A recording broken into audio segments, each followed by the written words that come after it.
markets are going to boom, the stock is going to boom, the country is going to boom. Efecto arancelario. En el día después de la supuesta liberación comercial de Estados Unidos, cayeron los principales mercados del mundo, excepto en México, donde la presidenta Claudia Sheinbaum consideró que el país tiene una condición preferente, que se aprovechará con 18 acciones dentro del Plan México. Ataque en Sinaloa. Militares fueron atacados con un explosivo lanzado desde un dron durante el cateo a una casa. Un soldado perdió el pie derecho. ¿Qué es lo que les dicen en este lugar? Pues en sí de que las propinas se tienen que repartir en partes iguales, a pesar de que el gerente pues no haga como tal su función, o incluso aunque no esté aquí en sucursal. Se clavan propinas. Meseros revelaron abusos de los que son víctimas al tener descuentos a sus propinas por parte de restauranteros. En el Congreso se impulsan reformas para garantizarles salario mínimo y propinas completas. 4 años sin justicia. Al cumplirse un aniversario más del asesinato de Victoria Salazar por la brutal detención en su contra cometida por policías de Tulum, Quintana Roo, desde El Salvador, su familia reclama justicia y pide que el caso no se olvide para que no quede impune.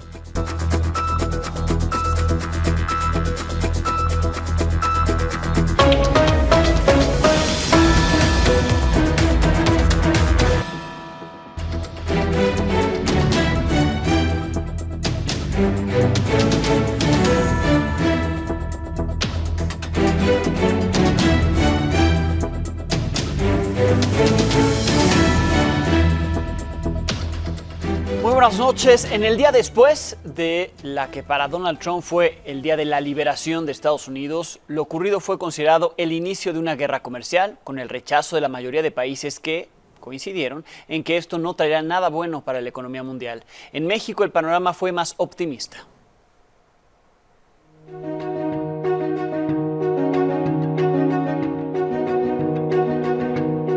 Esta relación de respeto que hemos logrado construir con el presidente Trump ha permitido que tengamos hoy una condición preferencial frente a otros países. La estrategia está funcionando, la que marcó la presidenta. Sí se tiene un trato preferencial. El único tratado que tiene cero es el de México, Estados Unidos y por ende Canadá. And today I'm announcing that the government of Canada will be responding by matching the U.S. approach with 25% tariffs on all vehicles imported from the United States that are not compliant with CUSMA, our North American Free Trade Agreement. Reaching for tariffs as your first and last tool will not fix it. La guerra comercial abierta por el presidente Trump es una pésima noticia para el mundo. Wir stehen für Gespräche mit der amerikanischen Regierung zur Verfügung, einen Handelskrieg abzuwenden. Das hat die Kommissionspräsidentin bereits deutlich gemacht. Deutschland und Europa stehen weiterhin für freien Handel. We've got decades worth of a special relationship with the United States, and I think it's by focusing on those features that we can take the necessary steps to secure our economy. E responderemos a qualquer tentativa de impor protecionismo que não cabe mais hoje no mundo. Los mercados resintieron de inmediato el anuncio de los aranceles recíprocos de Donald Trump, ocasionando caídas en las bolsas del mundo. El presidente Trump le restó importancia, consideró que sabía que eso iba a pasar. I think it's going very well. It was an operation, like when a patient gets operated on, and it's a big thing. I said this would exactly be the way it is. The markets are going to boom, the stock is going to boom, the country is going to boom.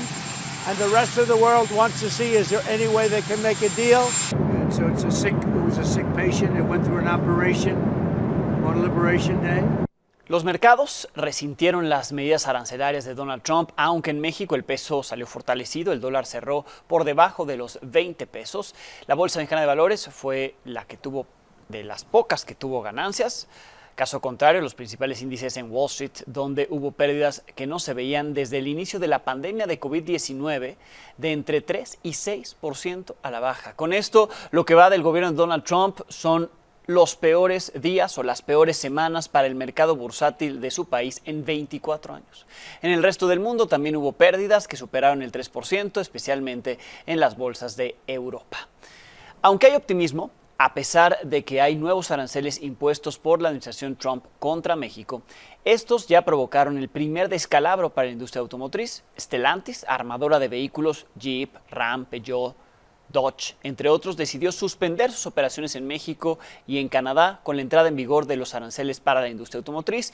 Informó que el objetivo es ajustar su estrategia de producción ante el impacto de la decisión del presidente Trump. La medida afectará a cientos de empleados. En México, 2 de sus plantas son las que suspenderán operaciones. La postura del gobierno mexicano ha contado con el respaldo de la clase empresarial. Hoy la presidenta Claudia Sheinbaum presentó 18 acciones para fortalecer el llamado Plan México.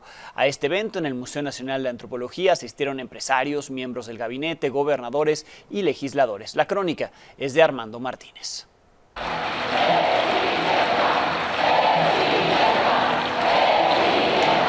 En un ánimo de mayor tranquilidad, tras los anuncios de aranceles recíprocos del presidente Donald Trump, la presidenta anunció 18 medidas para impulsar y fortalecer el Plan México. En el Museo de Antropología, Claudia Sheinbaum fue arropada por la mayoría de gobernadores, incluyendo los de oposición. Pues hoy vale la pena reunirnos, vernos de frente, tomarnos de la mano, caminar juntos, porque pues no podemos dejar que a nuestro México lindo se lo lleve la chingada, ¿verdad? Empresarios como Francisco Cervantes, presidente del Consejo Coordinador Empresarial, Carlos Slim Domit, del Consejo de Administración de Grupo Sanborns, Arturo Elías Ayub, director general de Fundación Telmex, Claudio X González, dueño de Kimberly Clark, Rodrigo Herrera, dueño de Genoma Lab, y Francisco D. González Albuerne, presidente ejecutivo de Grupo Multimedios, también la respaldaron. La presidenta sigue negociando, la verdad que está haciendo las cosas muy bien. Y lo mismo hicieron legisladores morenistas. Pero este es un primer paso que yo reconozco como legislador y la mayoría legislativa reconoce una buena negociación sin que esto implique ya hablar y lanzar las campanas al vuelo. En su discurso de casi media hora, Sheinbaum afirmó que el presidente Trump reconoció el tratado comercial con México y Canadá, al no imponer aranceles recíprocos, y confió en lograr un mejor acuerdo para las tarifas que Estados Unidos ya impuso al acero, aluminio y la industria automotriz. Por supuesto, hay temas pendientes que seguimos dialogando con el gobierno de los Estados Unidos, que fueron anunciados previamente. En ellos está, por supuesto, la industria del acero y el aluminio y también de la industria automotriz. Creemos que con el diálogo que hemos establecido con el gobierno de los Estados Unidos, pues estamos en condiciones de poder tener un mejor acuerdo. Los 18 puntos para acelerar el Plan México consisten en ampliar la autosuficiencia alimentaria y energética, acelerar proyectos de obra pública y vivienda, fortalecer y ampliar la fabricación nacional textil, acero y aluminio, así como la industria automotriz, robusteciendo su investigación y desarrollo. La presidenta también dijo que aumentará la producción farmacéutica y de equipos médicos, de la industria petroquímica y de fertilizantes. Asimismo, aumentará el contenido nacional de compras públicas y la venta de productos nacionales en tiendas de autoservicio. Por último, planteó un portafolio de inversiones en México, la publicación de la simplificación de 15 polos del bienestar, la creación de 100,000 empleos, un programa de facilidades para pequeñas empresas, mayor inversión en el ámbito científico, mantener el salario mínimo y la canasta básica.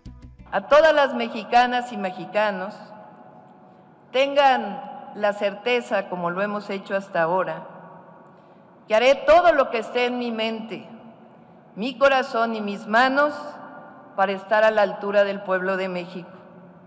Tenemos valores en nuestro país, honestidad, autoridad moral y la convicción de que como México no hay dos. Y juntos y juntas haremos el mejor México posible.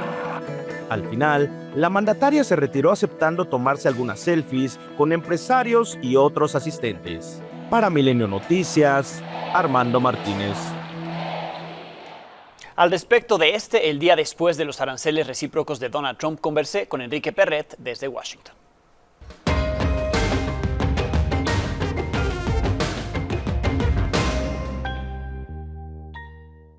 Todo un show ayer en la Casa Blanca.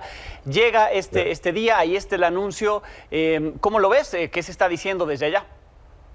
Pues mira, la tercera, digamos que la tercera fecha terminal, ¿no? Sí. Este deadline que nos había puesto Donald Trump, no solamente a México, sino al mundo, pero esta probablemente la la más especial o particular, como tú bien dices, un día de celebración para la administración Trump, Liberation Day, ¿no? Un día de liberación para Estados Unidos, y creo que lo han venido preparando también, Alejandro, no sé si bien, dependiendo dónde estés, pero han venido preparando la narrativa y el discurso y por qué se iba a hacer esto y cómo los países del mundo habían tratado a Estados Unidos por décadas, y por eso estos aranceles recíprocos o de reciprocidad.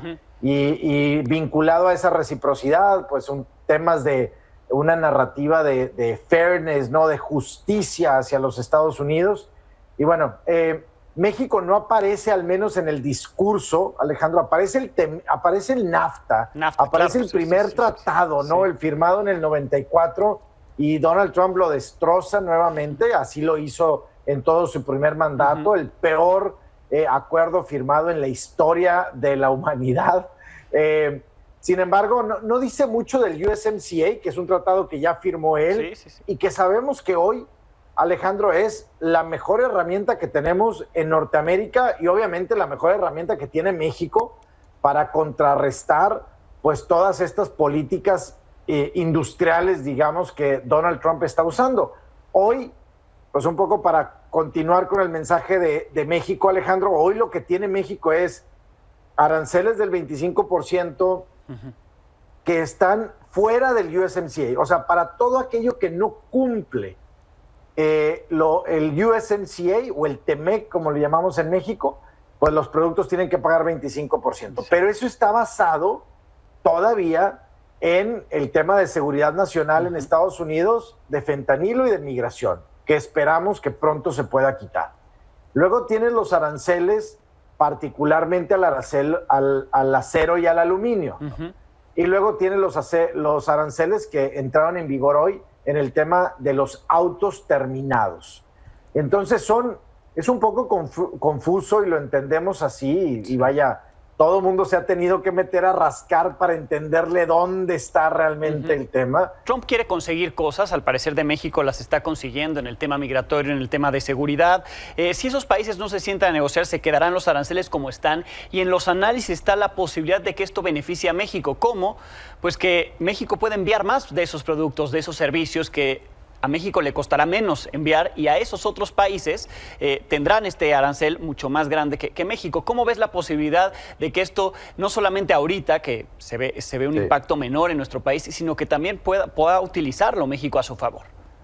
A ver, definitivamente, Alejandro, tenemos una oportunidad bien grande enfrente de nosotros. Creo que es más en el mediano y largo plazo. No lo vamos a ver tangible este año, probablemente ni siquiera el próximo año. Pero si las tarifas siguen aplicadas a Japón, a Australia, a Reino Unido, a toda Europa, así sean del 10%, pues es un 10% más toda la logística, más la proveeduría de otros países, etcétera.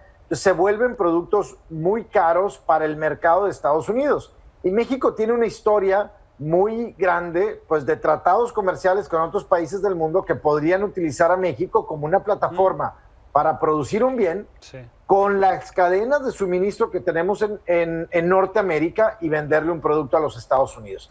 Entonces, definitivamente México puede quedar muy bien parado. Eso tiene que ver si estas tarifas se quedan para esos otros países. Esa es una condición.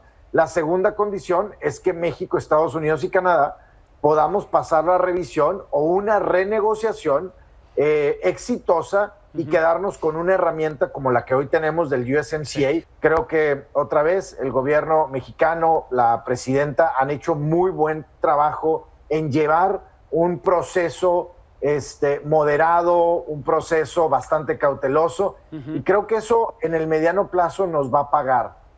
Pero sí creo que también tenemos que decir que ahorita, en este momento, la incertidumbre nuevamente nos va a llevar a ver temas como lo que hoy se vio con esta planta automotriz de pues algunas salidas de México, muchos probablemente despidos, porque también muchas de estas empresas lo que hoy el mensaje que están mandando a los Estados Unidos es, bueno, vamos a hacer el esfuerzo para estar en Estados Unidos, para invertir en Estados Unidos, para reindustrializar Estados Unidos. Creemos que en el mediano largo plazo eso no va a ser, digamos, exitoso, pero sí en el concepto de regionalización. Sí. En Sinaloa, la violencia no para. 2 militares resultaron heridos después de ser atacados con un explosivo que les lanzaron desde un dron. Esto ocurrió en el sector La Limita de Itaje, en Culiacán. Uno de los soldados fue sometido a una cirugía posterior al ataque y lamentablemente perdió un pie, el pie derecho, mientras que el otro militar se reporta con lesiones leves. Los elementos del ejército estaban ahí cateando una casa cuando fueron sorprendidos por esta explosión. En el inmueble se localizó una camioneta tipo Homer, color arena, con camuflaje militar, explosivos artesanales y ponchallantas. En diciembre del año 2024, en esa zona explotó una camioneta que transportaba armamento y que también habría sido atacada por un dron. Mientras en Culiacán el cártel de Sinaloa ataca a militares, como ya veíamos, en Tijuana se quedan sin jefes de plaza. Ahí la facción de la Malliza o los Mayos se quedó sin líderes debido a que su principal operador fue asesinado en la Ciudad de México y el segundo al mando fue detenido esta mañana. El primero, Rodolfo López Arellano, alias el Cabo 30 o el Solecito, fue asesinado ayer al salir de un palenque en la alcaldía Tlalpan de la Ciudad de México. Era considerado el jefe principal del grupo criminal y el más buscado de Tijuana desde el año 2023. Horas después de este asesinato fue detenido el segundo al mando, identificado como Mario Fabricio el Mario Bros. Este sujeto tiene 25 años, está vinculado con al menos 10 carpetas de investigación por homicidio calificado.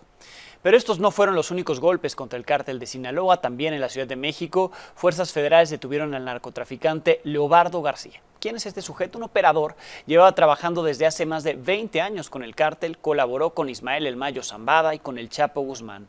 Ángel Hernández nos cuenta más de su perfil criminal. Leobardo García Corrales, exoperador de Joaquín El Chapo Guzmán e Ismael El Mayo Zambada, fue arrestado en la Ciudad de México. Lo hicieron agentes de la Secretaría de Seguridad Pública y elementos de la Marina, el Ejército, la Guardia Nacional y la FGR. El presunto criminal también era buscado por la DEA, pues en Estados Unidos el Leo es acusado de tráfico de fentanilo, posesión de armas de fuego y posesión de ametralladoras e instrumentos destructivos. Por él ofrecían $4 millones de recompensa. De acuerdo con la acusación, junto a su hermano Martín, son antiguos socios de los caídos líderes del cártel de Sinaloa y desde 2022 se involucraron en el tráfico de fentanilo junto a Humberto Beltrán Cuen, Don Chino y Anastasio Soto Vega, Tachín. Martín, alias Tano, fue asesinado en 2024 y su cuerpo encontrado en Elota, Sinaloa. De acuerdo con la DEA, en 2022, el Leo participó en una reunión en esa entidad donde negoció la venta de fentanilo a Estados Unidos. Ofreció traficar la droga a Nueva York cobrando $15,000 por kilo. Aseguraba ser operador de confianza del Chapo y el Mayo. Tanto que presumió que él y Leobardo refugiaron al Chapo Guzmán tras escapar del penal federal de Puente Grande en 2001. Mientras que Anastasio Soto Vega, el Tachín, viajó a Viena, Austria en diciembre de 2022 para negociar la compra de armas de alto poder, como rifles AK-47, granadas, explosivo plástico y subametralladoras, para proteger los negocios de sus jefes. Y ofreció pagar con fentanilo 500 rifles R-15, 20 lanzacohetes, 500 chalecos tácticos y 500 pistolas. Varios aseguramientos de fentanilo, principalmente en Nueva York y Los Ángeles, California, forman parte de la evidencia contra Leobardo García Corrales, quien será sometido a un proceso de extradición a Estados Unidos. Para Milenio Noticias, Ángel Hernández. El lunes le presenté aquí la lista de 29 capos que Estados Unidos quiere que México traslade para que rindan cuentas ante la justicia de ese país, lista que al día siguiente confirmó la presidenta Claudia Sheinbaum. Entre ellos, Servando Gómez Latuta, líder de los Caballeros Templarios, quien tras la publicación promovió un amparo para evitar ser enviado a Estados Unidos. Sin embargo, el juez le negó esta suspensión porque consideró que los argumentos fueron insuficientes, porque estuvo basada en supuestas declaraciones del Gabinete de Seguridad que no pudo comprobar. En Tabasco, esta tarde hubo bloqueos y quema de autos en las carreteras que conectan los municipios de Cárdenas y Centro. Tras la captura de Adrián N., integrante del grupo delictivo La Barredora, que se suma a otras capturas realizadas la semana pasada relacionadas con ese grupo criminal, el secretario de Seguridad y Protección Ciudadana del Gobierno Federal, Omar García Harfuch, informó que el detenido se fugó de una prisión en el año 2023. Tiene antecedentes por extorsión, secuestro y homicidio, entre otros delitos. En este contexto, los principales encargados de la seguridad de Tabasco han decidido renunciar en los últimos días, empezando por el secretario de Seguridad Ciudadana de la entidad, que dejó el cargo en el mes de febrero. El lunes de esta semana renunció el fiscal José Barajas. Se fue para continuar su carrera militar, según lo informó el gobernador Javier May. 24 horas después, renunció el titular de la Guardia Nacional en esa misma entidad, Tabasco, Ignacio Morillo. En Chiapas la situación tampoco es alentadora. Hace unas semanas le presenté aquí que los cafetaleros estaban siendo acosados por grupos criminales, lo cual, por cierto, no ha parado. Por el contrario, se ha extendido a otras zonas, por ejemplo, al Soconusco, donde los pobladores ya están tomando medidas por su propia cuenta. La historia es de Jonathan González. El acoso contra los cafetaleros en Chiapas se extiende. Primero los cárteles y grupos criminales asolaron a los de la sierra. Ahora lo hacen con los del Soconusco en la zona alta de Tapachula, colindante con la sierra, la Costa Grande y Guatemala. Pero estos no se han quedado de brazos cruzados.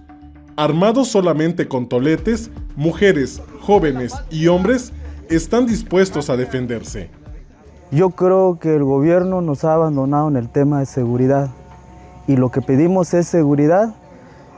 El mes pasado se desató una ola de violencia, secuestros, extorsiones, y lo que estamos pidiendo a los 3 niveles de gobiernos que hagan más vigilancia en la zona Chicharras. Son de la Patria, Cantón Chicharra, Ejido San Antonio, Ejido 26 de octubre y San José de Nejapa. Se autonombraron Policía Auxiliar Rural. Esta es la segunda vez que piden patrullajes constantes en sus poblados. Apenas el 20 de marzo, las fuerzas especiales del gobierno estatal desarticularon a una banda de presuntos secuestradores y extorsionadores, pero la violencia continúa. Hay familias que también, como sucedió en su momento en la zona de Motocintla, que tuvieron que huir hacia la hermana República de Guatemala. Hoy hay familias que están yendo ya al norte del país, huyendo de la violencia. A partir de los secuestros y extorsiones que se agudizaron la semana pasada, esta policía rural recorre pie a tierra escuelas, negocios, calles y avenidas. Pues sí, nos ha afectado porque nuestras familias viven con zozobras, con miedo. Lo que nosotros queremos es cuidar a nuestras familias cafetaleras, salvaguardar a nuestra familia, a nuestros hijos, a las mujeres, ancianos y niños, y por eso pedimos seguridad. Su llamado es claro: si no hay apoyo inmediato del gobierno estatal, conseguirán armas más poderosas que un tolete y otros afectados se sumarán. ¿En dónde quedamos nosotros como mexicanos?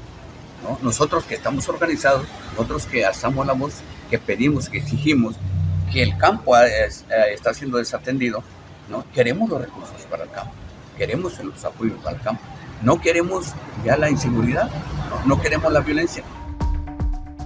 Desde Chiapas, para Milenio Noticias, Jonathan González.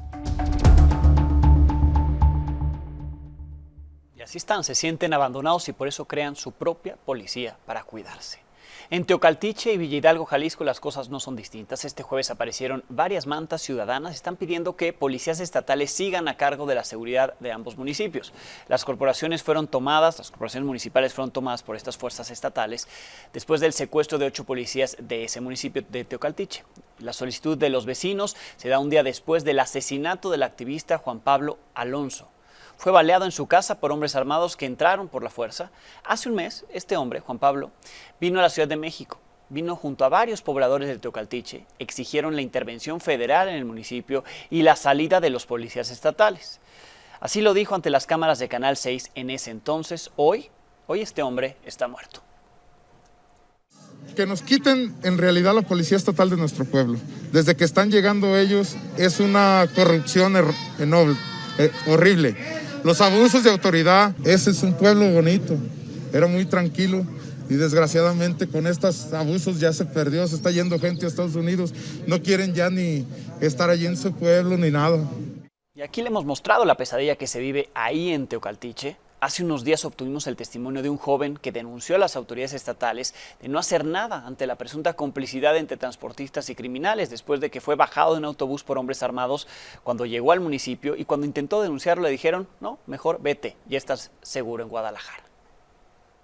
Pues me suben a la camioneta, me pasó y que voy a denunciar al chofer del camión porque me entregó con ellos, y me dice el coordinador aquí de la Guadalajara de la 14, dice: mira, ya estás aquí y no podemos levantar tu queja ni tu denuncia, dice, tenemos órdenes que de tu cartiche no levantemos ninguna queja ni nada, dice, ya estás aquí en Guadalajara, ya te fue bien, ya vete.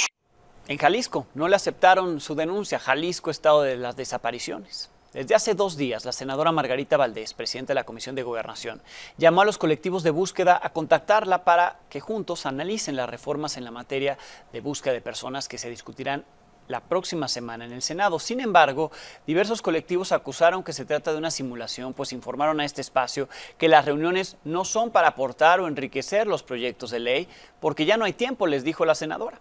Quienes ya se reunieron con ellas fueron la senadora Claudia Anaya del PRI, Ricardo Anaya del PAN. Hasta les ofreció apoyo de transporte y hospedaje para que sí estén en la Ciudad de México durante la discusión de esas reformas que se dará en el Senado la próxima semana.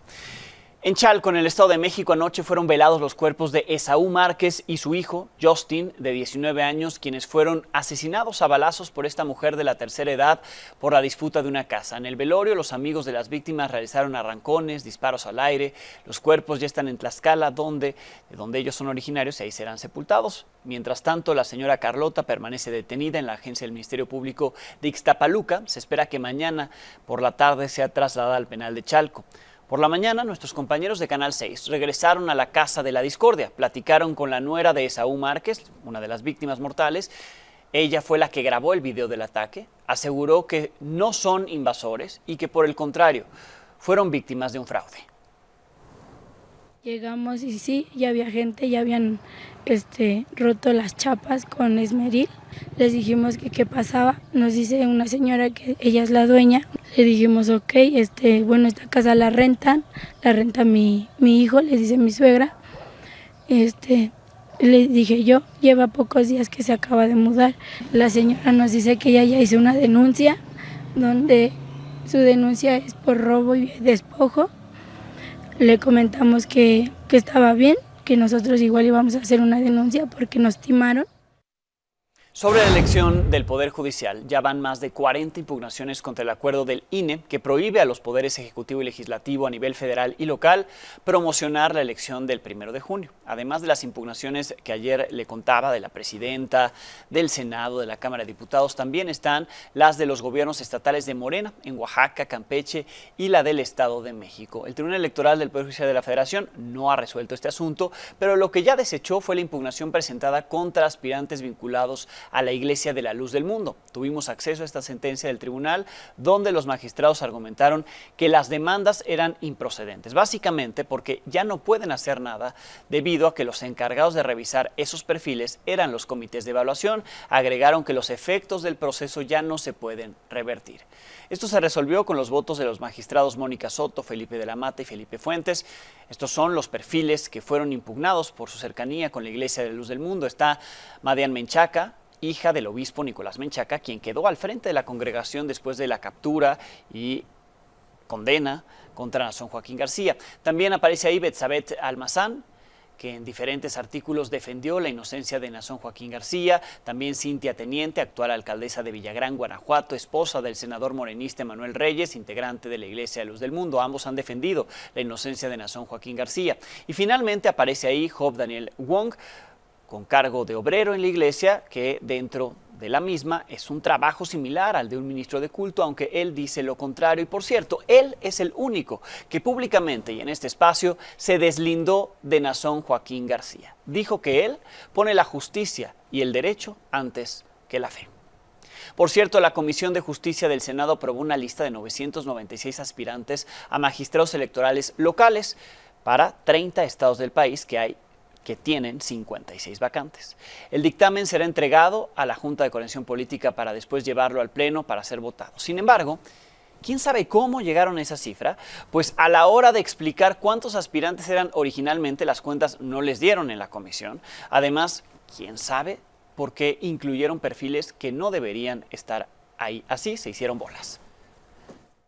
Que dentro de este listado que estamos presentando se está considerando también a 243 candidatos que no cumplieron con la convocatoria porque no exhibieron las copias certificadas que les fueron solicitadas. Que 11 candidatos no se presentaron a la entrevista. En esta lista también hay 26 candidatos que están buscando la reelección como magistrados, pese a que la misma convocatoria señala que hay entidades federativas donde no se puede generar la figura de reelección. Al principio se informó de 1,020 candidatos registrados. En realidad, había 2 registros duplicados, lo que hizo a la lista ser de 1,018, ya de entrada. Luego, un aspirante declinó participar en el proceso y entonces ya no fue contabilizado y nos quedamos con 1,017.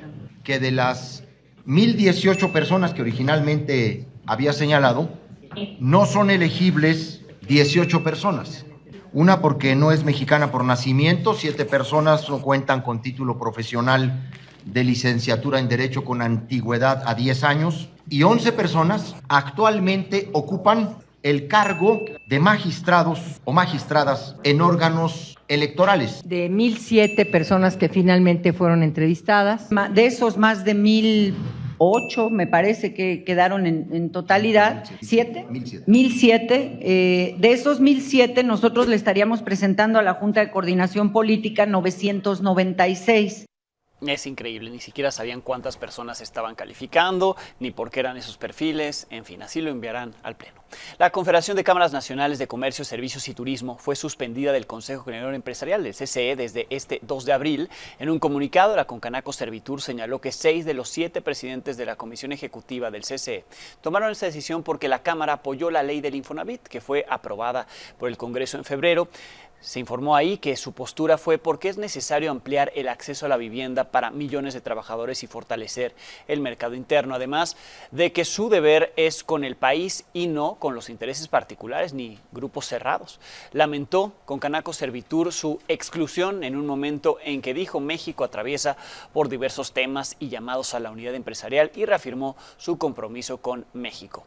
Hablando del sector servicios, meseras y meseros sufren porque sus patrones les quitan un porcentaje de sus propinas. Y mientras el tema para regularizarlas avanza en el Congreso de la Unión, usan las redes sociales para denunciar abusos. Erika Flores nos cuenta.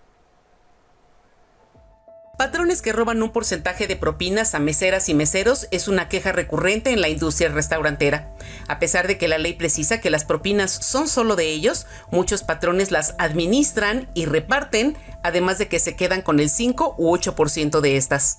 Al ofrecer sueldos tan bajos, la industria restaurantera subsidia muchos de los sueldos de garroteros, cocineros, galopines, con las propinas que les son dadas a los meseros. ¿Qué es lo que les dicen en este lugar? Pues en sí de que las propinas se tienen que repartir en partes iguales, a pesar de que el gerente pues no haga como tal su función, o incluso aunque no esté aquí en sucursal. ¿Por qué los jefes pueden quedarse con una parte? ¿Eso también lo marca la ley o es un abuso laboral? No, eso sería un abuso por parte del patrón. Yo creo que mucho de esto es que los meseros tienen el temor a ser boletinados o a que den malas referencias sobre ellos al momento de hacer una denuncia de este tipo. Por esta razón, las redes sociales han sido la vía idónea para denunciarlo. La cuenta Terror Restaurantes publicó reglamentos de restaurantes que así lo demuestran. Los retrasos tampoco se pueden sancionar con las propinas. En su caso, puede existir un reglamento interior de trabajo que para que tenga aplicación tiene que estar depositado ante el Centro de Registro Laboral. Si ese reglamento no está depositado ante el Centro de Registro Laboral, no surte ningún efecto. Falta muchísima supervisión, falta que se cumplan leyes y esto permite que los empresarios sigan abusando de este poder que tienen. Un derecho laboral del mesero es acudir a la Secretaría del Trabajo y solicitar una inspección del restaurante sobre el tema de propinas. Otra, presentar una denuncia laboral en lo individual, colectivo o bien a través de su sindicato. Textualmente, el artículo 346 de la Ley Federal del Trabajo precisa: las propinas son parte del salario de los trabajadores. Los patrones no podrán reservarse ni tener participación alguna en ellas. La Comisión de Trabajo en la Cámara de Diputados aprobó esta semana un dictamen que prohíbe que el salario mínimo sea reemplazado por propinas y reitera que los patrones no podrán hacer suyas ni disponer de estas. Hay que bajarlo a la ley y más que a la ley, a la práctica. Imponer sanciones, hacer revisiones.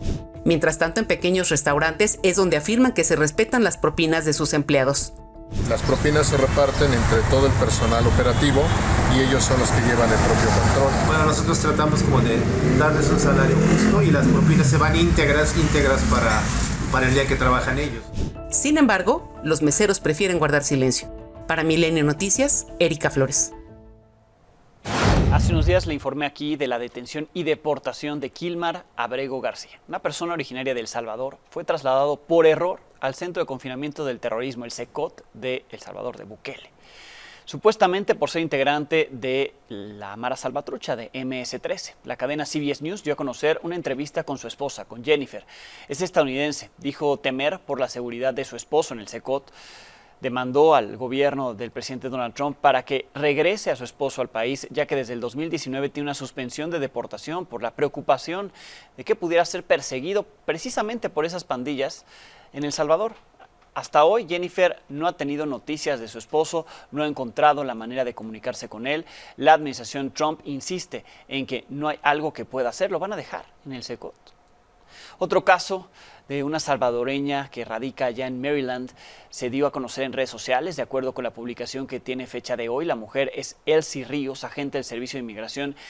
La interceptaron cuando se dirigía a su trabajo. Ella se niega a bajar de este auto hasta que no ve la orden de arresto. Eso es lo que pide. Los agentes se niegan a mostrarle el documento y en lugar de eso rompen el cristal, sí, rompen la ventana para bajarla a la fuerza y esposarla. El hijo de esta mujer también encara a los agentes, tampoco le muestran ninguna orden de arresto. Así el momento.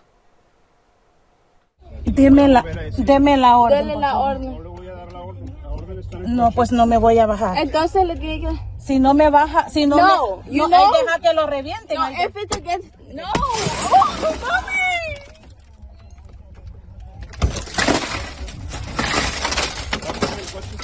No te preocupes, Karen, no te preocupes. Tranquila. Tranquila, mamá. Háblale a Ulises. Dele el teléfono a su hija para poder sacarla sin que, porque hay vidrio por todos lados. No, yo voy a llevar mi teléfono. Okay, no, está bien. Tenga cuidado, despacio. No se preocupe, si me giro de su culpa. Wait! Don't grab her like that! Don't grab her like that! Mi mamá, ¿por qué la llevaron? Porque no tiene papeles. Sí, ella tiene proceso. Okay. Tiene su abogado. Okay. ¿Pero tenías alguna orden? Sí. ¿Puedo verla? No, no te la voy a enseñar. ¿Por qué no puedo? Porque no te la voy a enseñar. Así las cosas en Estados Unidos, pero acá en México las cosas no son distintas, al menos este caso que le presentaré que recordaremos. Hace 4 años, Victoria Salazar, una migrante, también salvadoreña, murió luego de los golpes y la violencia física que ejercieron policías de Tulum, Quintana Roo contra ella. Su familia sigue esperando que este crimen no quede impune. Los contactamos, los visitamos en El Salvador. Es un trabajo de Gabriel Labrados.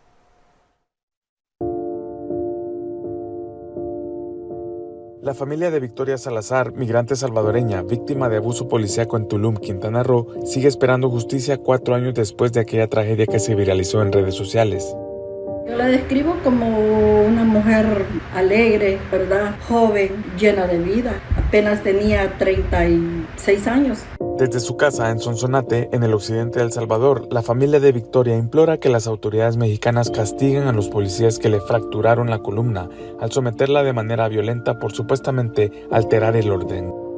No hemos recibido justicia como familia, ni yo como madre. Ese hecho fue cometido por policías. Victoria era madre de 2 menores que ahora tienen 19 y 20 años. Como migrante, llegó a Tulum donde le dieron refugio por la falta de oportunidades económicas en su país y buscando el bienestar de sus hijas. Entonces ella se va, ¿verdad? Y pues allá le pasó lo que no le tuvo que haber pasado, porque ella había pedido como un asilo. Tuvieron que haber, o sea, cuando alguien es asilado, pues tienen que respetarle la vida, pues. Stephanie, hija mayor de Victoria, sin rencores ni reproches, también espera que los culpables sean castigados, pues cada día que pasa la extrañan y nada ha vuelto a ser igual para ellas desde el feminicidio. Tenía una vida por delante, una vida larga, y yo espero nada más que pues, se haga lo que en cualquier otra ocasión debería hacerse, que es condenarlos para mínimo amortiguar el dolor. Los 4 policías llevan el proceso en libertad y el pasado 11 de febrero en una audiencia se dio a conocer el auto de apertura al juicio oral por el delito de feminicidio, pero solo contra 2 de ellos, y además las hijas de Victoria no fueron reconocidas como víctimas. Esto llevó a sus abogados de la Fundación para la Justicia y del Instituto para las Mujeres en la Migración a interponer un amparo. El caso siento yo de que no ha avanzado como realmente tuvo que haber avanzado por el hecho de cómo sucedieron las cosas. Lo reportaron como un feminicidio de mi hija. Y usted sabe que ante las leyes un feminicidio tiene más complicaciones que otro delito, ¿verdad? Porque fue una mujer a la que sometieron, fue una mujer a la que agredieron y fue una mujer a la que le quitaron la vida. Sin importar lo que ella dejaba atrás, que era su familia, sus hijas. Con imágenes de Loida Velar para Milenio Noticias, Gabriel Labrador. Pausa, volvemos. Hoy el presidente Donald Trump presentó la famosa tarjeta dorada que permitirá a los ciudadanos extranjeros residir legalmente en ese país, trabajar, acceder a la ciudadanía a cambio de $5 millones. Así presumió esta tarjeta Trump. $5 million. For $5 million, this could be yours. That was the first of the cards. The Trump card, gold card. Who's the first buyer? Me. I'm the first buyer. It'll be out in about less than 2 weeks, probably. En Corea del Sur, el más alto tribunal de ese país destituyó formalmente al presidente Yoon Suk Yeol luego de que impuso brevemente la ley marcial en el mes de diciembre del año pasado, lo que desató la peor crisis política y social que ha vivido Corea del Sur en décadas. Al mismo tiempo, el expresidente enfrenta un juicio penal por cargos de insurrección. De acuerdo a la constitución de ese país, se deberá convocar a elecciones en un plazo de 60 días para que el pueblo surcoreano elija a su nuevo presidente. Con esto nos despedimos. Mañana tendremos algo nuevo que contarle a las 22 horas.